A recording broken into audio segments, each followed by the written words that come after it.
નમસ્કાર, Gujarat opinion news ચેનલમાં હું છું આપની સાથે રોશની ઠાકોર। સમાચારોની વાત કરીએ તો નવસારી જિલ્લાના ચીખલી તાલુકાના સાદડવેલમાં આવેલી કાવેરી શુગર જે ધરમપુર, વાંસદા અને ચીખલીના ખેડૂતો માટે જીવાદોરી સમાન ગણાતી એવી કાવેરી શુગરની જમીન એનસીડીસી દ્વારા હરાજીમાં મૂકવામાં આવતા કોંગ્રેસ સમિતિ દ્વારા ચીખલી પ્રાંત અધિકારીને આવેદન પત્ર પાઠવી જમીનની હરાજી અટકાવી અને તેનું નિર્માણ કાર્ય શરૂ કરવામાં આવે તેવી માંગ કરવામાં આવી છે। ખેડૂતોને ન્યાય આપો, ખેડૂતોને સન્માનમાં, આનંદ પટેલ મેદાનમાં।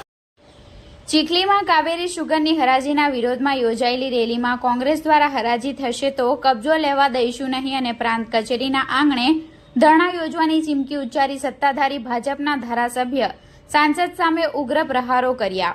એનસીડીસી દ્વારા લોનના બાકી લેણાની વસૂલાત માટે કાવેરી શુગરની સાદડવેલ ગામમાં આવેલી જમીનની 25 એપ્રિલના રોજ ઈ હરાજીની પ્રક્રિયા કરવામાં આવનાર હોય જે હરાજીના વિરોધમાં ધારાસભ્ય અનંત પટેલ તેમજ જિલ્લા કોંગ્રેસના પ્રમુખ શૈલેષભાઈ પટેલ સહિતના આગેવાનોમાં એક વિશાળ રેલી યોજવામાં આવી હતી। કોંગ્રેસ દ્વારા કાવેરી શુગરની રેલીમાં જમ્મુ કાશ્મીરના પહલગામમાં આતંકી હુમલામાં માર્યા ગયેલા લોકોને ચીખલી કોંગ્રેસ દ્વારા ચીખલી એસટી ડેપો સામે 2 મિનિટનું મૌન પાડી શ્રદ્ધાંજલિ આપવામાં આવી હતી। કોંગ્રેસ દ્વારા યોજાયેલા ખેડૂતોની વિશાળ રેલીમાં ખેડૂતોનું શોષણ બંધ કરી કાવેરી શુગર બચાવો, ખેડૂતોના શેરના નાણાં ડૂબતા અટકાવો, કાવેરી શુગરની હરાજી રદ કરો સહિતના સૂત્રોચ્ચાર સાથે તાલુકા સેવા સદનમાં આવી પહોંચી હતી અને મામલતદાર મનોજભાઈ પાંચાલને આવેદનપત્ર પાઠવી કાવેરી શુગરની હરાજી તાત્કાલિક ધોરણે અટકાવવાની અને કાવેરી શુગર શરૂ કરવાની માંગ કરવામાં આવી હતી। આ દરમિયાન જિલ્લા કોંગ્રેસના પ્રમુખ શૈલેષભાઈ પટેલે રેલીમાં ઉપસ્થિતોને સંબોધતા જણાવ્યું હતું કે કાવેરી શુગરનો પાયો કોંગ્રેસે નાખ્યો હતો અને પાડોશી શુગરે તેનો વિરોધ કરતા સુપ્રીમ કોર્ટ સુધી લડત ચલાવી લાયસન્સ મેળવ્યું હતું। ભાજપની ડબલ એન્જિનની સરકારમાં શુગરની જમીન હરાજી થવાને આરે પહોંચી એ શરમજનક બાબત છે। શુગર ન શરૂ થતા ખેડૂતો ગોળના કોલામાં 2200 થી 2400 રૂપિયા ટન શેરડી આપવા લાચાર બન્યા છે। વલસાડની દમણગંગા શુગરને સરકાર દ્વારા 2400 કરોડ રૂપિયાની સહાય આપવામાં આવી છે તો કાવેરી શુગરના સભાસદોએ શું ગુનો કર્યો?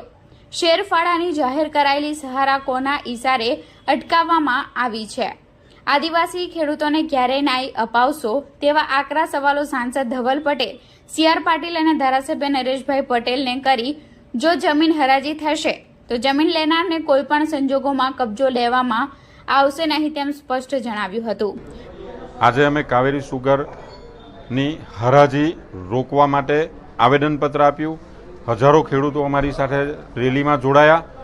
આ શુગરમાં 25,000 જેટલા ખેડૂતો સભાસદ છે અને એનાથી પણ મોટી સમસ્યા એ છે કે આજુબાજુમાં 50 થી 60 જેટલા ગોળના કોલા આવેલા છે અને આ ખેડૂતોનું ભયંકર શોષણ કરે છે। 2200 થી 2400 રૂપિયાનો જ ભાવ આપે છે અને એ શોષણ ક્યારે બંધ થશે? જો આ કાવેરી શુગરનું નિર્માણ થશે તો। પરંતુ 2016ના તત્કાલીન મુખ્યમંત્રી આનંદીબેન પટેલે 15,000થી વધુ સભાસદોની હાજરીમાં રાજ્ય સરકારનો ફાળો આપીને આ શુગરને કાર્યરત કરવાની વાત કરી હતી, પરંતુ એ જાહેરાત પૂરતી સીમિત રહી ગઈ અને આજ દિન સુધી રાજ્ય સરકારનો ફાળો આવ્યો નથી। ત્યારે આવનારા સમયમાં ધવલ પટેલ જે વિકાસની વાતો કરે છે, અનંત પટેલને આંદોલન ફક્ત કરવા પૂરતા કરે છે એવું કહે છે। ધવલ પટેલને મારે એક જ વાત કહેવી છે કે દમણગંગાને જો 240 કરોડ રૂપિયા ફાળવવામાં આવતા હોય તો શું આ શુગરે શું ગુનો કર્યો કે આ શુગરને પૈસા ફાળવવામાં આવતા નથી? શું આદિવાસી વિસ્તારની આ જીવાદોરી છે એટલા માટે? પરંતુ અમે આ શુગરને કોઈ પણ ભોગે બંધ થવા દેવાના નથી અને જો હરાજી થશે તો આ શુગરની જમીન અમે કોઈ પણ ભોગે કોઈ ખાનગી કંપનીને કબજો લેવા દેવાના નથી। આગળની શું રણનીતિ રહેશે? અમે આગળ દરેક ખેડૂતોનો સંપર્ક કરી રહ્યા છે। ખેડૂતો અમારી સાથે જોડાઈ રહ્યા છે અને આવનારા સમયમાં હજારો ખેડૂત અમારી સાથે જોડાશે અને આ શુગરનો અમે કોઈ પણ ખાનગી કંપનીને કબજો લેવા દેવાના નથી। આ શુગરને કોઈ પણ ભોગે કાર્યરત કરીને રહેવાના છે। આ શુગર ચાલુ થાય ને તો અમને બહુ ઘણો ફાયદો થાય એમ છે। જ્યારે આ અમે પૈસા લીધા ને તે દાડે તો 500 રૂપિયા બી અમને નહીં મળે તે દાડે। હવે આજે એ શેર ખરીદવા માટે તો લોકો પડાપડી કરે છે, 50,000 લાખ રૂપિયાનો એક શેર પડે છે। હવે આ જે ચાલુ થાય ને તો ખેડૂતનો બહુ ફાયદો થાય અમને। ને પછી હવે આ લોકો હરાજી કરતા છે તો હરાજી કરે તો અમને લોકોના પૈસા ચૂકવી દે ને પછી હરાજી કર્યા કરો, એવી અમારી માંગ છે. હરાજી કરવા દેવાનું નથી. ધારાસભ્ય અનંત પટેલે જણાવ્યું કે કાવેરી શુગર કોઈપણ ભોગે કોંગ્રેસ બંધ થવા દેશે નહીં. ડબલ એન્જિનની સરકારમાં વિકાસ ક્યાં રૂંધાઈ ગયો? આદિવાસી ખેડૂતોના શહેરના રૂપિયાના આ જમીન હરાજી એજન્સી કે કોઈ પણ લીધો તો તેને ઘૂસવા દઈશું નહીં અને પગ મૂકશે તો પગ ભાંગી નાખીશું. જમીનનો કબજો લેવા આવશે તો દરવાજા પર બેસી વાહનની હવા કાઢી નાખીશું અને એમના ટાટિયા તોડતા પણ આવડે છે. અને હરાજી થશે તો પ્રાંત કચેરીના આંગણામાં ધરણા યોજવાની પણ ચીમકી ઉચ્ચારવામાં આવી હતી.